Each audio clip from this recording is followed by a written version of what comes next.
Nama saya Thomas. Mungkin kalau di kalangan komunitas saham lebih dikenal dengan nama Towils ya. Saya cukup aktif sih nulis di Stockbit, terus di IG investorsaham.id, sama sekarang juga menjadi kontributor dari platform untuk berbagi insight tentang saham namanya Mentor Baik. Ya kurang lebih itu aja mungkin kenalan singkat dari saya ya, Rehel ya. Oke, nah kalau gitu kan kali ini kita bakal ngebahas soal tips menjaga psikologi di kondisi ekonomi yang lagi nggak pasti kayak sekarang ini ya. Tapi mungkin sebelum Ya. kita masuk ke topik utamanya, aku mau minta outlook IHSG dari view-nya Pak Toyo sendiri dong, gimana sih? Outlook IHSG ya. Kalau Ya. menurut saya ya sekarang kita kan mau masuk ke laporan kuartal Q3 ya. Jadi mungkin gini dulu deh. Kenapa IHSG jatuh dulu gitu ya. Kalau IHSG jatuh ini kan sebenarnya memang kita ada outflow uang yang cukup besar lah dari market IHSG kita. Kenapa outflow itu bisa menjadi besar? Karena market ini lagi khawatir dolar ini meningkatnya tinggi, dan satu sisi suku bunga di US itu lagi tinggi. Jadi sekarang bayangin mata uang kita melemah, tapi bunganya di US juga lebih tinggi. Jadi udah melemah mata uang, secara return dari suku bunganya juga nggak menarik dibanding dengan suku bunga di US sana. Sehingga itulah yang terjadi adalah ada outflow, uangnya keluar nih. Uangnya keluar, pergi lagi, balik ke Amerika. Kurang lebihnya seperti itu. Nah, tapi kalau misalkan dibilang bahwa market kita berbahaya, bakal resesi, segala macam, dan lain-lain, saya juga mungkin nggak terlalu sependapat. Karena sebenarnya kita memang nggak lagi baik-baik aja, terutama untuk kuartal 3 nih, Rehel. Kuartal 3 mungkin saya nggak terlalu optimis hasil laporan keuangan nanti banyak yang bagus, terutama untuk sektor consumer dan retail. Karena sektor consumer dan retail sebenarnya di bulan Juli itu benar-benar kita kehajar penjualan tuh hancur sebenarnya. Tapi Agustus September tuh mulai membaik walaupun mungkin masih belum sebaik untuk yang Q2 kemarin sebenarnya. Jadi ya kita masih akan satu tantangan lagi lah, yaitu di dalam kuartal 3 ini di mana mungkin hasil laporan keuangan nggak terlalu bagus, tetapi satu sisi yang kita hantaman terbesar nanti mungkin di minggu depan lah. Saya nggak tahu rilis data Cina itu kapan, karena harusnya minggu ini tanggal 18, tetapi secara mendadak pemerintah Cina mendelay tanpa batas waktu untuk rilis data GDP Cina. Kebanyakan orang-orang di market sudah mengidentifikasi bahwa rilis data Cina itu nggak bagus. Q3 ini parah sebenarnya. Ketika itu benar hasilnya, bahwa hasilnya nggak bagus, maka itu akan terjadi kepanikan sebenarnya. Kepanikan itu terutama akan menghajar untuk market komoditas, kalau menurut pandangan saya. Kenapa? Karena Cina adalah pengguna komoditas yang paling besar di dunia. Sehingga ketika Cina drop, Eropa drop, Amerika drop, maka sentimen market akan berpikir, wah jangan-jangan krisis ini menjadi parah, dan kalau krisis parah, penggunaan komoditas akan berkurang, sehingga harga komoditas mungkin yang akan menjadi tantangan menurut saya, pandangan saya. Nah, itu mungkin pukulan terakhir yang akan kita rasakan. Jadi sebenarnya kalau misalkan dibilang tahun depan itu berbahaya, itu salah. Tahun ini yang sebenarnya kita lagi berat. Tetapi beruntungnya, dari perjalanan panjang tahun ini yang berat, kita nih baik-baik aja loh sampai detik ini. Bahkan mungkin beberapa teman-teman returnnya juga masih return yang lebih bagus dari tahun lalu. Jadi ya sebenarnya ya udah kita tinggal sedikit lagi lah menghadapi hantaman-hantaman di market, dan kalau semuanya sudah price in nantinya ya, mungkin di bulan ini atau paling lama di bulan depan, ya kita akan recover. Jadi kalau misalkan banyak orang yang pesimis, para influencer bilang resesi segala macam, kalau saya bilang ini kesempatan terakhir untuk kita bisa mendapatkan barang-barang bagus di harga yang bagus. Jadi saya sih masih optimis ya, bursa kita akan menarik di sisa kuartal 4 nanti. Tapi yes, kita masih ada sedikit turbulensi lah yang akan kita hadapi dalam beberapa minggu ke depan. Itu sih mungkin pandangan saya ya, Rehel ya. Oke, berarti menurut Pak Toyo sendiri nih, kemarin ini IHSG sempat drop ke 6.800 tuh, itu justru kesempatan untuk serok harga di barang-barang di harga yang murah ya justru? Itu kesempatan yang kita benar-benar diuntungkan kalau dari pandangan investor ya. Pandangan investor itu kan kita incer barang bagus tetapi harganya murah. Nah, Sekarang market benar-benar memberikan, bahkan ada satu perusahaan retail misalkan pernya 6. Iya. Atau kita bisa lihatlah banyak perusahaan ya, dan beruntungnya lah ada Q3 yang memang kinerja beberapa perusahaan bagus, menurut Iya. saya jelek di kuartal 3 ini. Tapi kuartal 4 tuh sebenarnya baik-baik aja. Jadi contoh, saya akan ngomong, Sido muncul, saya cukup yakin kuartal 3 nggak bagus. Saya akan bilang seperti itu.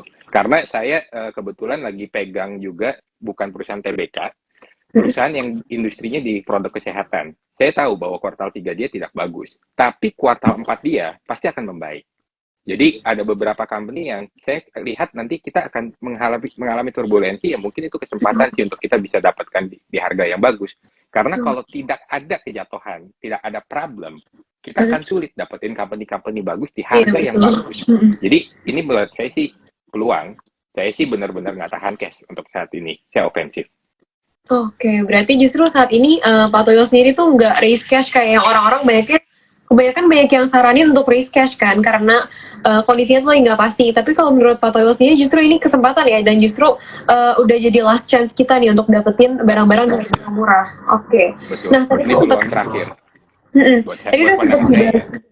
Ya, tadi udah sempat dibahas juga nih kan soal komoditas yang nanti justru malahan bisa jadi itu malah kurang bagus ke depannya. Itu kenapa ya kira-kira? Kan kemarin ini bisa dibilang komoditas tuh jadi salah satu sektor yang bikin IHSG kita tuh defensif. Nah, ini kenapa ya kira-kira komoditas tuh malahan jadi kurang bagus nih? Oke, sekarang kita harus ngerti dulu problem yang terjadi ya, Rachel ya. Problem kenapa sih kita inflasi tinggi? Kenapa suku bunga tinggi? Problem pertama, problem paling besar adalah harga komoditas yang naiknya begitu tinggi. Kalau harga komoditas naiknya tinggi, maka nggak ada yang istilahnya barang apapun pasti naik biayanya. Karena kalau kamu produksi, kamu butuh listrik dari batu bara. Kamu untuk kirim barang, kamu butuh bensin untuk kendaraan kamu bisa berjalan, butuh oil. Nah, ketika harga komoditas ini naik, maka semua komponen itu menjadi besar. Itulah yang menjadi problem saat ini. Di US, di Eropa, kenapa ekonominya begitu hancur? Beli bensin aja mereka susah. Jadi sekarang yang harus diatasin adalah harga komoditas harus jatuh. Nah, momentum yang akan ditunggu untuk bisa menjatuhkan harga komoditas adalah GDP data Cina. Itu pandangan saya. Jadi minggu depan, kita nggak usah nunggu tahun depan deh. Misalkan minggu depan atau bulan depan, rilis data GDP Cina, itu mungkin menurut saya goncangan untuk harga komoditas. Ketika goncangan itu terjadi, yes, kita nggak salah. Indonesia mungkin tahun depan jadinya ada penurunan ekonomi. Penurunan ekonomi Indonesia itu dalam artian apa? Dalam artian pendapatan negara Indonesia berkurang. Kenapa? Karena ya kita pendapatan kan besar dari komoditas. Kita benar-benar pesta sebenarnya. Jadi ketika harga komoditas tahun depan turun, ya pendapatan kita turun. Tapi apakah itu jelek? Enggak juga. Kenapa itu nggak menjadi hal yang jelek? Karena sekarang gini, yang bisa nikmatin harga komoditas tinggi siapa? Investor komoditas, investor emiten komoditas, ataupun pengusaha komoditas. Tapi tidak ada satupun perusahaan ataupun pelaku industri selain mereka yang diuntungkan. Iya, benar. Ketika harga komoditas turun, maka biaya mereka kan akan mengecil. Iya. Biaya bensin mungkin nanti berapa bulan lagi bisa turun. Masyarakat punya kemampuan daya beli lagi, ekonomi mengalir lagi. Jadi justru tahun depan itu menjadi lebih baik sebenarnya. Dengan kejatuhan harga komoditas yang mungkin nanti akan datang gitu ya. Jadi ya menurut saya ya kita nggak lagi baik-baik aja, tapi nggak jelek-jelek juga sih, justru opportunity ya, karena sekarang harga barang naik. Emang kita pikir ketika harga komoditas turun, harga jual produk Indomie atau harga jual produk konsumer yang lain akan turun? Nggak mungkin. Tetapi mereka akan bisa dengan penurunan biaya, mereka akan bisa kasih promosi yang lebih besar. Nah, kalau Rachel belanja, lihat ada diskonan kan impulsive buying. Rachel jadi pengen ambil aja walaupun nggak butuh gitu. Jadi ya tahun depan sih akan menjadi hal yang menarik sih menurut saya. Jadi buat saya sih oke-oke aja lah, kita baik-baik aja. Berarti menurut, mungkin aku rangkum sedikit nih, menurut Pak Toyo sendiri, IHSG kita saat ini tuh lagi nggak baik-baik aja, tapi bukan berarti kita harus terlalu takut juga ya, tapi justru kita malah harus cari peluang yang ada sebelum harganya balik lagi ke normal, keburu mahal lagi gitu ya. Betul. Bahkan gini nih, kalau kita ngomong dari ekonomi, inflasi kita tuh lebih rendah loh daripada negara lain. pelemahan mata uang rupiah kita lebih rendah sebenarnya daripada negara lain. Neraca dagang kita masih positif terus sampai detik ini, udah hampir 2 tahun. Jadi, dan sekarang kalau kita ngomong krisis, resesi, bakal parah, segala macam, enggak juga. Bahkan distribusi untuk kredit bank, untuk kredit perdagangan, itu lebih tinggi di kuartal 3 ini. Makanya kalau Rehel lihat, hari ini kenapa IHSG naiknya lumayan, karena kan BCA. BCA itu baru rilis laporan keuangan kuartal 3 dan hasilnya mengagetkan, hasilnya bagus gitu. Karena ya nggak sejelek yang dibilang para influencer lah menurut saya. Gitu. Oke, nah kalau gitu kita udah bahas soal IHSG nih. Sekarang kita bahas yang sedikit lebih kecil nih, soal IDX Tekno dan juga perusahaan teknologi. Sebenarnya kan kalau bisa kita bilang perusahaan teknologi, kalau misalkan ekonominya membaik ya mungkin bisa membaik juga ya. Mungkin kayak tahun kemarin sama tahun ini ya emang belum waktunya teknologi ya. Tapi kira-kira gimana nih outlook buat ke IDX Tekno? Justru salah. Perusahaan teknologi akan berjalan bagus kalau justru misalkan ekonominya lagi nggak bagus. Nah, kebalik malahan. Kebalik.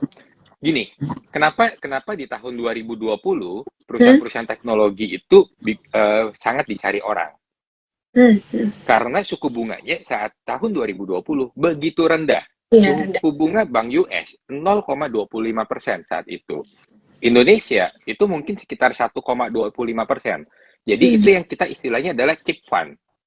Suku bunganya rendah, modalnya rendah. Karena modalnya rendah, maka ya orang jadi berani untuk berpikir nih, aduh saya invest kemana nih? Kalau saya taruh deposito, sayang, obligasi rendah, deposito rendah.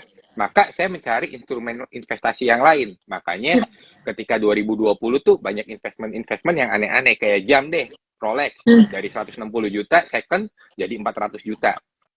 Dalam waktu yang cepat. Atau mungkin tas mewah, kalau Rehel suka, mungkin harganya juga meningkatnya pesat. Atau NFT. Karena orang nggak tahu uang saya tuh harus taruh di mana. Nah, salah satunya, para Ventura ini juga nggak tahu uangnya mau kemanain. Makanya investlah di startup, dan pada berlomba untuk invest di startup, itulah kenapa harga perusahaan startup pada naik. Nah, ketika suku bunga tinggi, sekarang orang daripada taruh yang beresiko seperti itu, mending taruh di obligasi, taruh di deposito. Itu kenapa sekarang justru startup malah sulit. Karena para Ventura berpikir, aduh kalau kamu nggak bisa ngasih saya untung, saya susah dapat pendanaan karena saya harus rebutan dengan yang investment yang aman. Saya taruh di kamu nggak bisa cuan, orang juga takut. Nah, justru itu menjadi tantangan. Jadi kalau buat saya teknologi belum menarik ya berarti. Ya, belum. Oke. Nah, kalau gitu sekarang kita masuk ke topik utama ya, soal gimana sih cara kita juga psikologi.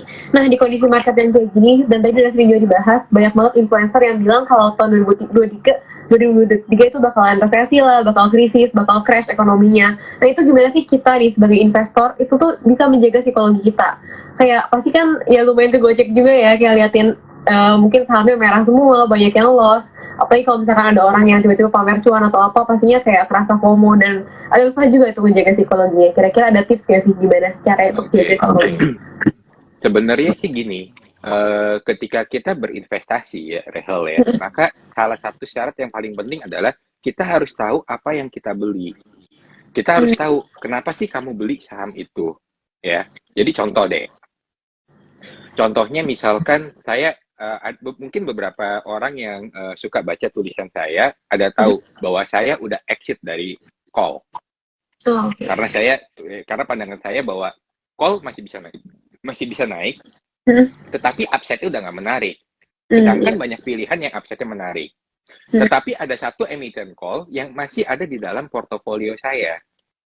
Loh, kok jadi nggak selaras? Katanya pesimis.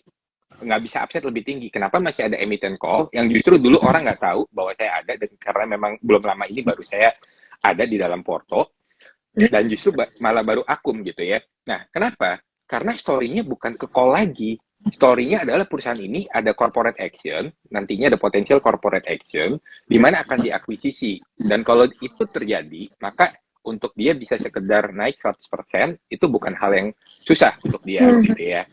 Nah, Jadi ketika harga jatuh, ya saya nggak masalah karena saya tahu walaupun nanti harga komoditas jatuh, harga ini jatuh, ya saya masih bisa mengharapkan untuk corporate action ini yang akan terjadi dan yang saya tahu tanda-tandanya semakin dekat.